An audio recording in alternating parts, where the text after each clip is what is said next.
ओडिशा में पहले चरण के चुनाव के लिए चुनाव आयोग ने अधिसूचना जारी कर दी है।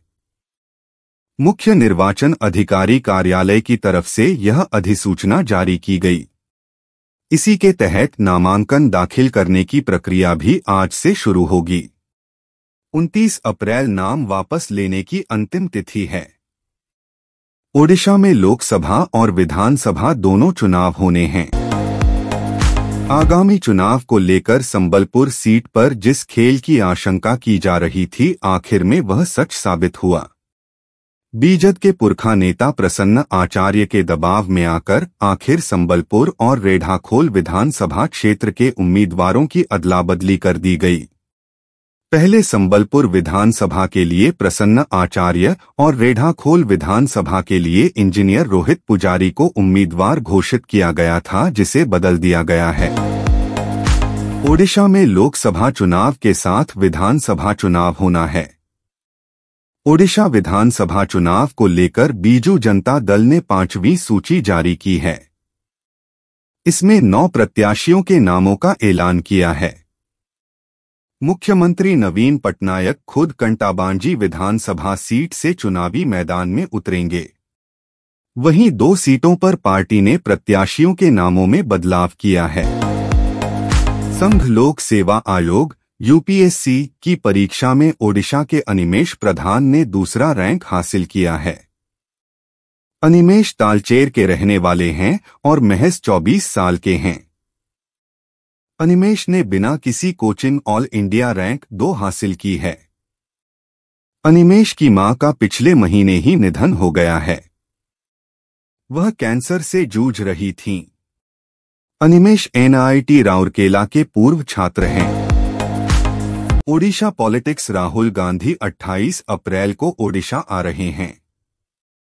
इस दौरान वह कटक सालेपुर में मधुबाबू की जन्मस्थली में प्रस्तावित जनसभा को संबोधित करेंगे।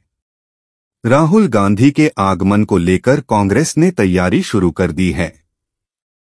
राहुल गांधी के बाद राज्य में कांग्रेस के कई अन्य स्टार प्रचारकों का भी आगमन होगा। इस दौरान जनवरी से जनवरी तक कांग्रेस की गारंटी की बात पहुंचाई जाएगी। रथ यात्रा 2024 विश्व प्रसिद्ध घोष यात्रा रथ यात्रा इस वर्ष 7 जुलाई को निकाली जाएगी। भगवान के नवयौवन नेत्रोत्सव और रथ यात्रा इस वर्ष एक ही दिन है। ऐसे में इस पर भी विस्तार से चर्चा हुई है। रथ यात्रा को शांतिपूर्ण ढंग से संपन्न करने के लिए पुरी जिला कलेक्टर विजय कुमार दास की अध्यक्षता में दूसरी तैयारी बैठक आयोजित की गई। जाजपुर में राष्ट्रीय राजमार्ग 16 पर बाराबाटी चौक के पास सोमवार को एक यात्री बस ओवरब्रिज से गिर गई। हादसे में 5 लोगों की मौत हो गई और 46 अन्य घायल हो गए। परिवहन विभाग के अतिरिक्त सचिव लालमोहन सेठी ने इसके लिए बस चालक को जिम्मेदार ठहराया है, जिसके गाड़ी चलाते वक्त मोबाइल देखने की बात सामने आई है। चालक तेज गति से गाड़ी चला रहा था। जाजपुर बस दुर्घटना में घायलों से 5T तथा नवीन ओडिशा अध्यक्ष वीके पांडियन ने मुलाकात की। वह एससीबी मेडिकल कॉलेज अस्पताल में घायल यात्रियों से मिले। मुख्यमंत्री नवीन पटनायक ने भी हादसे को लेकर शोक जताया है। इस हादसे में 5 लोगों की मौत हो गई और करीब 40 लोग घायल हो गए। दुर्घटना सोमवार देर रात को हुई। नवीन पटनायक की बीजू जनता दल छोड़ने के बाद पूर्व सांसद प्रभास कुमार सिंह ने भारतीय जनता पार्टी का दामन थाम लिया है। वह दिल्ली स्थित भाजपा कार्यालय में आयोजित कार्यक्रम में पार्टी में शामिल हुए। भाजपा ज्वाइन करने के बाद उन्होंने बीजू जनता दल पर जमकर निशाना साधा। उन्होंने दावा किया कि ओडिशा में डबल इंजन की सरकार बनेगी। फौजदारी मामलों में जमानत मिलने के बाद भी बेल बॉन्ड या अन्य शर्तों को पूरा न कर पाने के कारण कैदी जेल से बाहर नहीं निकल पा रहे हैं। हाई कोर्ट ने इसे गंभीरता से भी लिया है और सरकार को जवाब तलब किया है।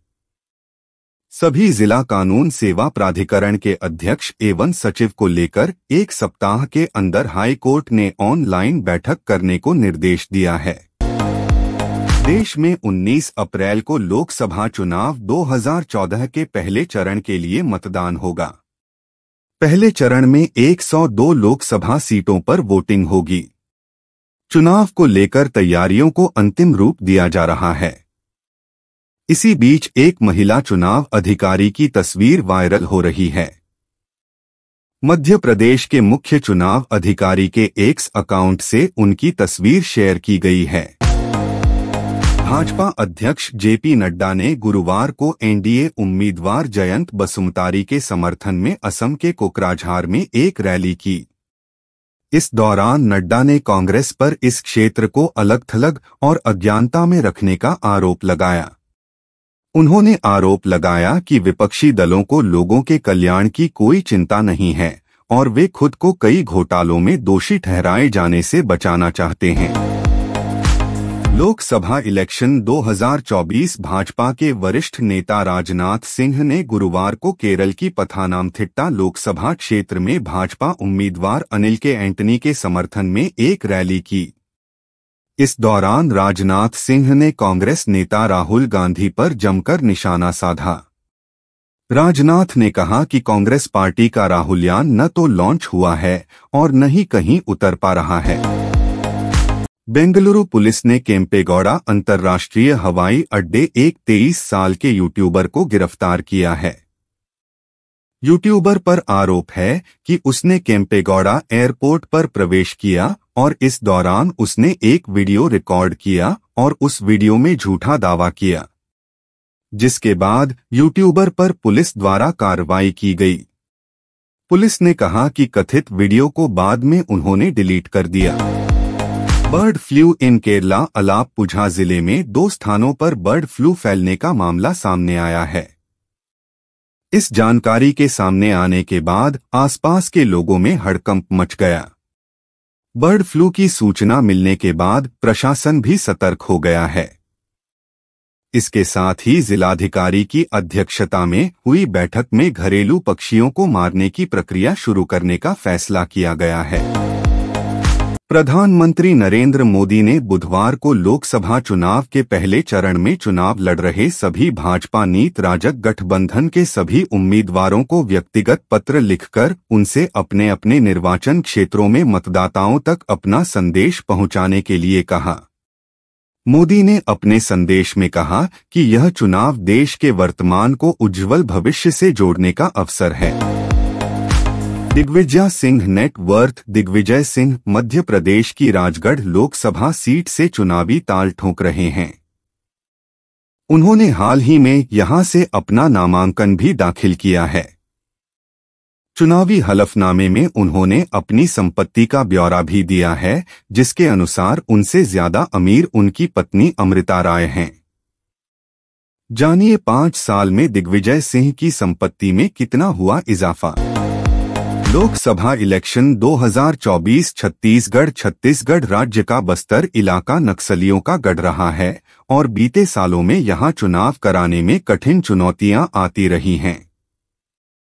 लेकिन सुरक्षा बलों के प्रयास से अब तस्वीर बदलने लगी है और लोगों के बीच नक्सलियों का डर भी कम हो रहा है। पढ़िए नक्सली प्रभावित एक गांव से खास ग्राउंड रिपोर्ट। यूपी की फिरोजाबाद लोकसभा सीट पर बसपा के टिकट को लेकर चल रही अटकलें गुरुवार को समाप्त हो गईं। पार्टी ने पूर्व में घोषित प्रत्याशी सत्येंद्र जैन सोली का टिकट काटकर पूर्व मंत्री चौधरी बशीर को प्रत्याशी बनाया है। चौधरी बशीर ने गुरुवार को नामांकन पत्र भी खरीद लिया। चौधरी बशीर ने बताया कि वह शुक्रवार को अपना नामांकन पत्र जमा करेंगे। शिल्पा शेट्टी के कारोबारी पति राज कुंद्रा एक बार फिर कानूनी पचड़े में फंस गए हैं। एडल्ट फिल्मों के बाद अब उन पर बिटकॉइन मामले में आरोप लगे हैं। एड यानी प्रवर्तन निदेशालय ने राज कुंद्रा की 97.79 करोड़ की संपत्ति जब्त कर दी है। इनमें उनका जुहू वाला बंगला भी शामिल है, जो शिल्पा शेट्टी के नाम पर है। दिलजीत दोसांझ ने अपनी हालिया रिलीज फिल्म अमर सिंह चमकीला से हर किसी का दिल जीत लिया। अब हाल ही में दिलजीत दोसांझ का एक वीडियो वायरल हो रहा है जिसमें अमर सिंह चमकीला की पहली पत्नी ने फिल्म की स्क्रीनिंग पर दिलजीत दोसांझ को भावुक होकर गले से लगा लिया। इस वीडियो को देखकर फैंस की आंखें भी नम हो गई। क्रू की थिएटर्स में दस्तक के कुछ दिन बाद अक्षय कुमार टाइगर श्रॉफ की बड़े मियां छोटे मियां और अजय देवगन की मैदान रिलीज हो गई। हालांकि दो बड़ी के बीच भी क्रू बॉक्स ऑफिस पर नोट समेटती जा रही है। क्रू ने बुधवार को थिएटर्स में रिलीज के 20 दिन पूरे कर लिए। हालांकि कमाई के मामले में काफी पीछे चल रही है। बिग बॉस 17 के कॉन्टेस्टेंट्स शो खत्म होने के बाद भी खबरों में बने हुए हैं। मुनव्वर फारूकी से लेकर अभिषेक कुमार और समर्थ जुरेल तक लगभग सभी कॉन्टेस्टेंट्स लाइमलाइट में हैं। हाल ही में खबर आई थी कि मुनव्वर फारूकी पर अंडों से हमला किया गया था। वहीं अब एक और बिग बॉस 17 कंटेस्टेंट की पिटाई की जानकारी सामने आई है। आलिया भट्ट बॉलीवुड फिल्म इंडस्ट्री की वो अदाकारा हैं जो सिर्फ सिल्वर स्क्रीन ही नहीं बल्कि बिजनेस की दुनिया में भी राज करती हैं। हाल ही में टाइम मैगजीन के 100 प्रभावशाली शख्सियत की सूची में आलिया का नाम शुमार हुआ है। ऐसे में हम आपको अब जिगरा मूवी एक्ट्रेसेस के इन्वेस्टमेंट से लेकर इनकम तक की हर एक छोटी डिटेल्स बताने जा रहे हैं। चेन्नई सुपर किंग्स के सलामी बल्लेबाज डेवोन कॉनवे आईपीएल 2024 से बाहर हो गए हैं। उनकी जगह इंग्लैंड के रिचर्ड ग्लीसन को स्क्वाड में शामिल किया गया है। बता दें कि चोट की वजह से इस सीजन में अब तक एक भी मैच नहीं खेल सके हैं। सीएसके ने खेले अब तक 6 में से 4 मैचों में जीत दर्ज की है। केएल राहुल का आज 32वां जन्मदिन है। सुनील शेट्टी ने तस्वीर शेयर करते हुए एक खूबसूरत कैप्शन लिखा। उन्होंने लिखा, यह मायने नहीं रखता कि हमारे जीवन में क्या है बल्कि यह मायने रखता है कि हमारे जीवन में कौन है। तुम्हें अपने साथ पाकर मैं धन्य महसूस कर रहा हूं क्योंकि यह एक ऐसा संबंध है जिसे मैं शब्दों में बयान नहीं कर सकता। जन्मदिन मुबारक हो। T20WC 2024 रोहित शर्मा ने ऑस्ट्रेलियाई कप्तान एडम गिलक्रिस्ट और माइकल वॉन की podcast session club prairie fire podcast में कहा कि इस सीजन MS धोनी और दिनेश कार्तिक दोनों जबरदस्त फॉर्म में हैं।